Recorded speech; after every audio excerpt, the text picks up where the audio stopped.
The deafening crash echoed across the highway. 5 cars mangled together in a twisted symphony of metal and glass. 3 people lay motionless, 7 others groaning in agony. Blood pooled on the asphalt as scattered debris glittered in the afternoon sun. Ambulances were at least 15 minutes away. Time was running out, drop by drop. The firefighter shouted, "Nobody approach," when 68-year-old Emma Harris walked calmly toward the carnage. She slowly opened her worn leather bag and said with quiet determination, "I'll handle this." The young bystanders exchanged amused glances. "Easy there, Grandma. Professionals are coming," they said dismissively. But Emma's hands were already moving, her eyes assessing each victim with laser precision. These hands had worked miracles in the most challenging trauma cases for 25 years. Nobody knew that, yet. If you love true heroism stories like this one, please don't forget to hit the like button. Subscribe to our channel to stay with us on this journey. Comment below which professions you'd like to hear heroic stories about. We'll create special stories just for you. Emma Harris lived quietly in a small town, following the same routine every morning: wake at 6 a.m., water her garden flowers, drink coffee while reading the newspaper. Her neighbors knew her as a kind, soft-spoken grandmother. But Emma's past held drama beyond anyone's imagination. For 25 years, she had worked as a trauma surgery specialist in the city's largest hospital emergency room. During the darkest hours of night, when the most severe cases arrived and everyone else gave up hope, Emma Harris would step in. Her colleagues called her "Miracle Hands," because patients at death's door somehow always found their way back under her touch. But life had tested her severely. Losing her husband Robert 5 years ago, followed by depression and hand tremors, had forced her to abandon medicine. Now she lived peacefully in retirement. Or so she thought. That Sunday, Emma was driving to the city for her weekly shopping. Cruising calmly in her aging Honda Civic on the highway, the traffic ahead suddenly stopped. She heard honking horns, screeching brakes, and then a horrific crash. Getting out of her car, the scene was devastating. 5 vehicles had collided in a chain reaction. Metal fragments scattered across the road, glass shards sparkling in the sunlight. The driver in the first car had collapsed over the steering wheel, motionless. In the second car, a young mother was trying to protect her crying baby. From the third car, an elderly man emerged holding his bleeding head. Emma's heart raced. But this wasn't fear. It was that familiar adrenaline surge she'd known for 25 years. Her body switched to autopilot. The other people gathered around were panicking. Everyone was asking each other what to do. A young man had called 911, shouting into the phone, "Emergency. Major accident. There's blood everywhere." Emma walked calmly back to her car and retrieved her old leather bag from the trunk. This bag contained her emergency response kit, untouched since retirement. Basic medical supplies still lay inside.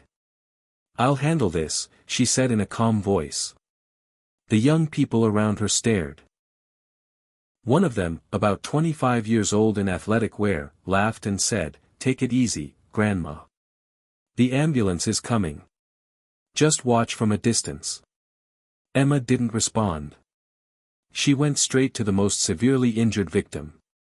The driver in the first car was approximately 30 years old, unconscious with irregular breathing. Emma immediately checked his pulse. Weak but steady. Good news. However, the head wound was causing serious blood loss. "Nobody touch him," the athletic young man shouted. "You might make it worse." Emma silently pulled sterile gauze from her bag and began applying pressure to the wound. Her hands weren't shaking at all, her movements precise and determined. It was as if she was remembering the steps of an old dance after 25 years. She moved to the second car. Inside was a young mother with a 2-year-old baby. The mother was lightly injured but panicking as she tried to protect her child. Emma said gently, "Don't worry, I'm a doctor." For the first time, she revealed her identity. But nobody believed her. "What kind of doctor?" asked a nearby woman. "We've never seen any doctor like you around here." Instead of answering, Emma examined the baby. The child was fine, just frightened. She spoke soothingly to the mother, "Your baby is okay. You only have minor scratches. But you might be in shock. Move slowly." The elderly man in the third car was in more serious condition. Blood flowing from his head had closed his eye. When Emma approached, the man panicked and shouted, "I can't see. I can't see." "Stay calm," Emma said. "Blood is covering your eye, it's temporary." She pulled saline solution from her bag and cleaned the wound. The man slowly began to see again. By now, the crowd around them had grown. Everyone watched Emma's movements with amazement. But still, nobody truly believed who she really was. "What's this old lady doing?" someone whispered. "She says she's a doctor," another replied mockingly. Emma moved to the fourth car. Inside was a young couple. Both were conscious, but the man was complaining of chest pain. When Emma listened, she detected abnormalities in his breathing. Possible pneumothorax. Emergency intervention was needed. "When will the ambulance arrive?" she asked loudly. 15 minutes, replied the young man who had called 911. Emma shook her head. 15 minutes was too long. In the fifth car was a middle-aged woman traveling alone. She was severely injured in the leg. Bone fracture was likely. Emma immediately understood that splinting was necessary. She gathered wooden pieces from around and made a temporary splint. The woman was moaning in pain. "Hold on," Emma said. "This will hurt a lot, but we need to stabilize the bone." Meanwhile, fire department teams began arriving. A young firefighter approached Emma. "Thanks for your help, Grandma, but we'll take over now. Could you please step back?" Emma didn't object. But the young man complaining of chest pain was getting worse. He was having difficulty breathing. Cyanosis had begun. "This man needs immediate intubation," Emma told the firefighter. "How would you know, Grandma?" the firefighter asked. "I worked as a trauma surgeon for 25 years, Emma said clearly. This time her tone was so determined that the young firefighter paused. He looked into Emma's eyes. There he saw the authority that 25 years of experience provides. "Where did you work?" "City Hospital, emergency room. From 1975 to 2000. The firefighter looked skeptical, but the man's condition was really deteriorating. "You continue until the ambulance arrives," he said. Emma immediately sprang into action. Using supplies from her bag, she performed temporary intervention. The man's breathing began to improve. The first ambulance arrived after 18 minutes. Paramedics quickly descended. The older one among them, an experienced-looking 45-year-old named Michael, stopped when he saw Emma. "Wait," he told the other paramedics. He turned to Emma. "Who are you?" "Emma Harris. Retired trauma surgeon." Michael was surprised. "Emma Harris. Emma Harris. I know that name." He thought. Are you Miracle Hands Emma Harris?" Emma nodded. Michael's face changed. He turned to the other young paramedics. "This lady is a legend in our profession. In the 90s, there wasn't a paramedic who didn't learn from her." The young paramedics looked at Emma with astonishment. "Could you brief us on their conditions, doctor?" Michael said respectfully. Emma gave a professional report. First patient, head trauma, probable concussion, blood loss under control. Second and third, minor injuries. Fourth, chest trauma, possible pneumothorax, temporary intervention performed.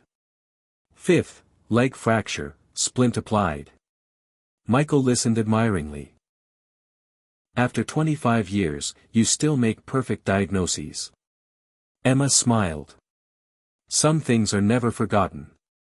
The ambulances began transporting the injured to the hospital. As Emma packed her bag, the surrounding crowd looked at her with different eyes. The mocking looks had disappeared, replaced by admiration. The athletic young man came up to her shamefully. "Doctor, I apologize. I didn't know." "It doesn't matter," Emma said. "You were just trying to help.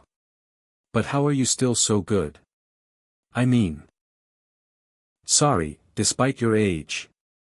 Emma stopped and looked at the young man. "Age is just a number. Experience and knowledge never disappear. They just sleep, waiting. When the right moment comes, they awaken." A week later, Emma's door rang. When she opened it, she found Michael. Next to him was a young female paramedic. "Dr. Harris, there's someone I'd like you to meet. Sarah, recent graduate. She wants to ask you something." The young woman spoke hesitantly. "Doctor, I want to specialize in emergency medicine. But it seems so difficult. Sometimes I want to give up." "How did you stay so strong for 25 years? Emma smiled. "Come in, I'll make tea. It's a long story." In the living room, Emma began to tell, "You know, when I was your age, I had the same fears. My first case. I'll never forget. A 6-year-old child. Traffic accident. My hand was shaking so much I couldn't hold the stethoscope properly." Sarah listened intently. "But when we saved that child, I understood that fear is normal. What matters is doing the right thing despite the fear. Every patient is a life. Every intervention is a chance. And if you focus on giving that chance, the fear disappears." "How did you feel after retirement? I mean, intervening in that accident after so long." Emma's eyes lit up. "I felt like I was coming home. The tremor in my hands had disappeared. All my knowledge, all my experience had returned. At that moment I realized that being a doctor isn't just a profession, it's an identity. You were born to be a doctor, Sarah. Never lose that." Sarah's eyes were moist. "Thank you. I'll never forget these words." Emma stood up and brought her old bag. "This is my gift to you. The supplies inside are old, but this bag has saved thousands of lives. Now it's yours." When Sarah took the bag, she was trembling. "But this is too valuable." "Valuable things are meant to be shared so they gain meaning," Emma said. As Sarah and Michael left, Emma watched them from the window. She noticed the young woman's shoulders were straighter. That night, Emma did something she hadn't done in a long time. She brought out her old medical books. As she flipped through the pages, she remembered her husband Robert's words, "Emma, you're not just a doctor. You're someone who gives people hope. That quality never disappears." Emma smiled. Robert was right. What she did at that accident wasn't just medical intervention. That day she reminded both herself and those around her of something: people should be judged not by their appearance, but by their hearts and experiences. The following week, Emma's story appeared in the town newspaper. The headline read, "Our hero was living among us." Emma laughed as she read the newspaper. Hero? No. She was just someone who was in the right place at the right time, someone who didn't forget her past. But maybe that's what real heroism was, being able to stand up when needed, believing that your hands could still save lives despite your age. Emma Harris didn't just save 7 injured people that day. She saved herself too. She found the part of herself that felt forgotten and worthless. And this was possible for everyone at any age. The past never truly becomes past. It just waits for the right moment. The most important lesson we learn from this story is this: we should never judge anyone by their age, appearance, or current situation.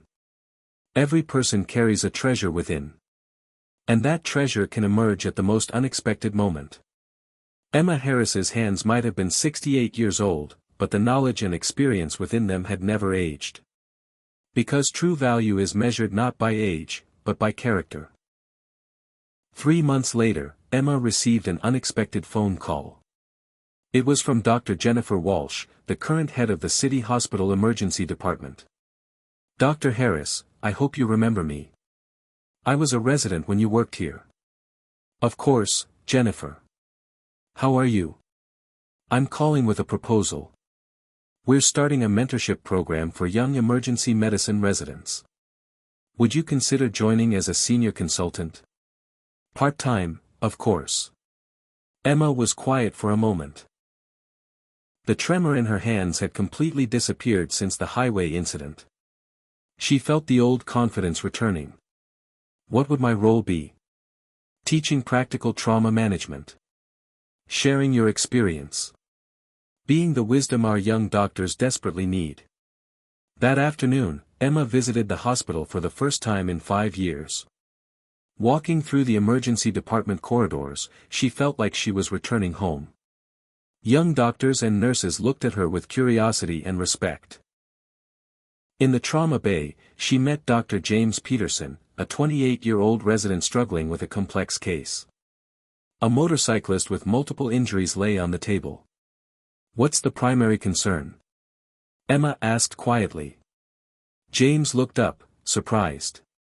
"Dr. Harris? We can't stabilize his blood pressure. We've tried everything." Emma observed the patient for 30 seconds. "Check his abdomen again. Carefully. I suspect internal bleeding you haven't detected." James hesitated, then followed her suggestion. Within minutes, they discovered a splenic rupture that the initial scans had missed. "How did you know?" James asked in amazement. "Experience teaches you to see what machines sometimes miss," Emma replied. "The body tells its story if you know how to listen." As they worked together to save the motorcyclist, Emma felt the familiar rush of purpose. This was where she belonged. This was who she was. 6 months later, Emma had become the hospital's most requested mentor. Young doctors lined up for her guidance. She had published 2 papers on trauma assessment techniques and was invited to speak at medical conferences. But more importantly, she had rediscovered her sense of worth. The highway accident hadn't just been about saving lives, it had been about reclaiming her own. One evening, as Emma finished her shift at the hospital, she found Sarah waiting for her in the parking garage. "Dr. Harris, I wanted to thank you again. I passed my emergency medicine boards today. Top of my class." Emma hugged the young woman. "I'm proud of you. But remember, this is just the beginning." "I know. And I promise to carry forward everything you've taught me." As Emma drove home that night, she reflected on the journey that had brought her here. A random highway accident had changed everything, not just for the 7 people she'd helped that day, but for herself and all the young doctors she now mentored. The radio played softly as she drove through the familiar streets of her town. She thought about Robert, wishing he could see her now. He had always believed in her, even when she didn't believe in herself. At home, Emma sat in her garden, watching the sunset paint the sky in shades of gold and pink. Her medical bag, now a new one, fully stocked, sat on the porch beside her. Ready for whatever might come next. She had learned something valuable that day on the highway. Retirement doesn't mean the end of purpose. Age doesn't diminish capability. And sometimes, the most important chapters of our lives are written when we think the book is nearly finished. Emma Harris was 68 years old, but her story was far from over. In fact, she was just beginning a new chapter, one where her wisdom, experience, and unwavering commitment to healing would inspire a new generation of medical professionals. The little girl who had once dreamed of saving lives had become the woman who not only saved lives but also showed others how to find their own paths to making a difference. And in a world that often overlooks the elderly, dismisses their contributions, and assumes their best days are behind them, Emma Harris stood as living proof that our greatest victories sometimes come not in our youth, but in our wisdom years, when we finally understand not just how to use our gifts, but why they matter. As the stars appeared in the darkening sky, Emma smiled. Tomorrow would bring new challenges, new opportunities to teach and heal. She was ready for all of it. Because some flames never truly die, they just wait for the right moment to burn bright again.